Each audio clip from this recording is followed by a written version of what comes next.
I'm here to fix your kick flips. It is the most requested trick that we get on this channel. How can I land kick flips? My front foot's on the ground, my back foot's on the ground. It won't flip all the way. Just slow down and listen up. Press like and subscribe so you don't miss anything from us. Let's go learn kick flips. Your mindset when it comes to approaching your kick flip is probably the most important thing. I don't want you to try super hard just to flip the board at all costs.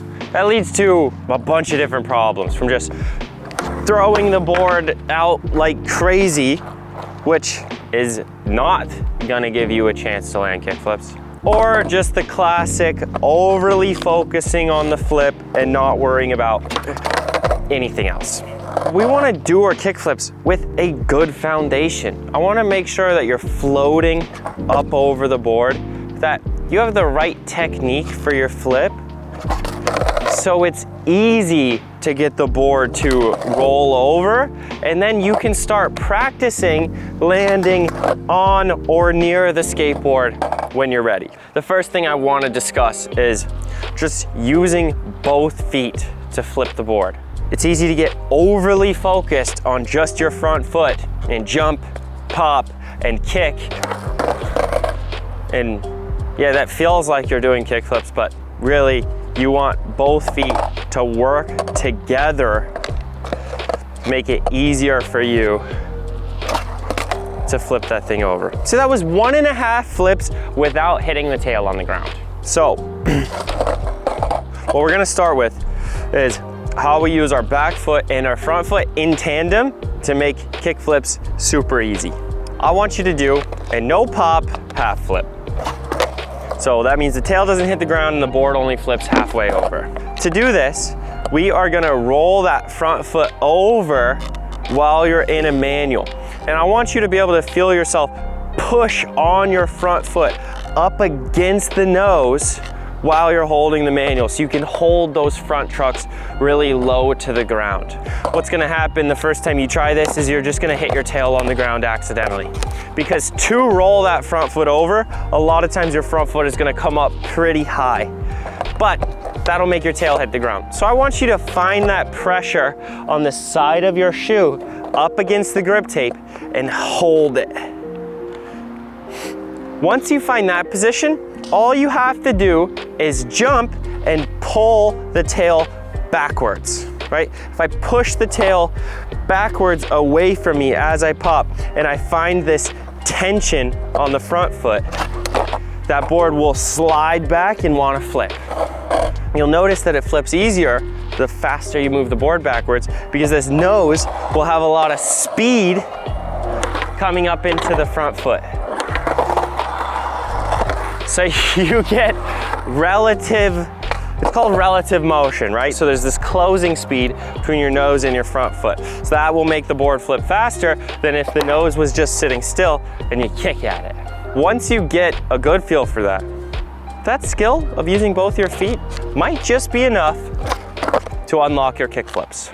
The next thing we can understand is getting the nose low will help you flip the board a ton. If your ollies look like this, where you're never able to get your back trucks higher than the front trucks, it's gonna be hard to kick flip, partly because when you flip it, the board will wanna run away in front of you or turn or do all sorts of annoying things. So we're gonna do ollies where you land on the nose. See how high these back trucks have to get to land on the nose? It's a great skill to practice, because doing an ollie and landing on the nose is a lot like doing an ollie north, which is a lot like doing a kick flip. When you get up into the air and you get your nose to tip forward, this is the position where you're gonna be releasing the flick. So, to practice ollies while you land on the nose, I want you to do this drill with me. You're gonna look funny, I don't care. Go stand on your feet with your feet shoulder width apart. Your head directly in the center. Then you take your front foot, put it directly underneath your head. Now, without changing your balance, you can stand on your front foot. Does that make sense? That should be very simple. You don't have to shift all your weight over your front foot to stand on it. You just have to get it underneath your head. It's very straightforward. This is exactly what we're gonna do in an ollie. We're gonna take our normal balance point. Then when we pop, we're gonna drag our front foot backwards so it gets underneath our head or even behind our head. Then we're gonna set it down right underneath us and stand on it. So without the board, it looks like this. It is not going like that to land on your front foot. It's just simply picking it up and pushing it down. See how it's directly underneath my head now? So that's how we pick up the tail and get that nose low. And that's the same rhythm we're gonna use when it comes to flipping the board. I'm totally okay if that board flies backwards on a couple of the tries, or I would even rather you miss the nose entirely when you're trying to learn how to land on the nose rather than being stuck on the tail over and over. When it comes to the actual flick, it is not a sideways flick, right? It's not, our leg isn't moving directly sideways relative to our body. We are taking our foot, bringing it to the inside, and turning our hips a little bit forward so the kick feels a little bit more natural. It's gotta feel a little bit more like kicking a soccer ball or sliding your toes along the nose. I've actually improved a lot on my kick flips when I stopped trying to flick off of the laces and I started to aim for my big toe to hit the nose a little bit more. It's not actually what happens. I'm still sliding off of the side of my shoe, but it feels like a more natural flick to try to use my big toe instead of my pinky toe. So that means you're not flicking like this, but you're flicking more like this. There are two different ways to think about the flick. One, you can use your leg motion, which is really important. And we do it for the ollie to land on the nose. We bring our leg back and then we push it down. Where when we want to flick it, we pick our leg up underneath us and then let it swing forward and do this big wide motion. Or you can think about it like using your ankles and your toes to literally kick the board. Once you figure out the basic motion of sliding the board backwards to getting these half flips or full flips going without hitting the tail, and you can ollie land on the nose, I would focus more on using your feet and your ankle to do the kick flip. Once you have the basics down and you can flip the board, it's a little bit counterintuitive what I want you to do next.